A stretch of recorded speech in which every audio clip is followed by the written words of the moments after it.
சென்னை நந்தனத்தில் உள்ள YMCA மைதானத்தில் திமுக பவள விழா மற்றும் முப்பெரும் விழா இன்று மாலை நடைபெறவுள்ள நிலையில் அதற்கான ஏற்பாடுகள் தீவிரமாக நடைபெற்று வருகிறது. இதுகுறித்த கூடுதல் தகவல்களை செய்தியாளர் அஜயிடம் கேட்கலாம். அஜய், திமுகவின் பவள விழா மற்றும் முப்பெரும் விழாவிற்கான ஏற்பாடுகள் தீவிரமாக நடைபெற்று வருகிறது. இது பற்றிய முழுமையான விவரங்களை பதிவு பண்ணுங்க. பேரறிஞர் அண்ணாவினுடைய பிறந்தநாள் விழா, திமுகவினுடைய 75வது ஆண்டு பவள விழா, தந்தை பெரியாருடைய பிறந்தநாள் விழா என திமுகவினுடைய முப்பெரும் விழா இன்று மாலை சென்னை நந்தனத்தில் உள்ள YMCA மைதானத்தில் நடைபெறவிருக்கிறது. இந்த மாநாட்டிற்கென லட்சக்கணக்கான தொண்டர்கள் பங்கேற்கும் வகையில் பிரம்மாண்ட ஏற்பாடுகள் என்பது செய்யப்பட்டு வருகிறது.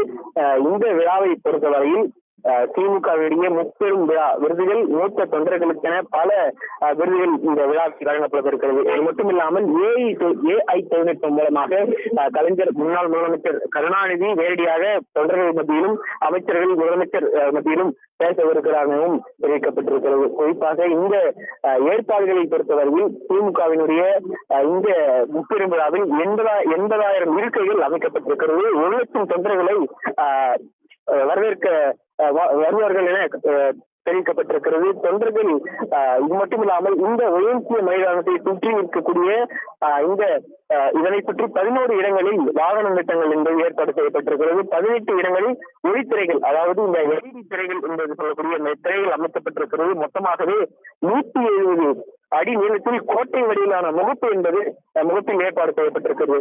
அது மட்டுமில்லாமல் அண்ணா சாலையில் இருந்து கம்பிகள் அமைத்து சுமார் 20 அடி நீளத்திற்கு இந்த திமுகவினுடைய கொடி என்பது பறக்க வைக்கப்பட்டிருக்கிறது.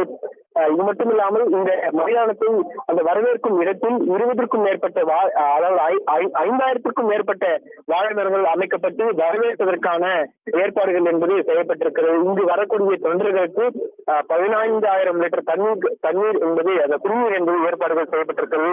அது மட்டுமில்லாமல் மருத்துவ வசதி, முதலுதவி வசதி என அனைத்தும் ஏற்பாடுகள் செய்யப்பட்டிருக்கிறது.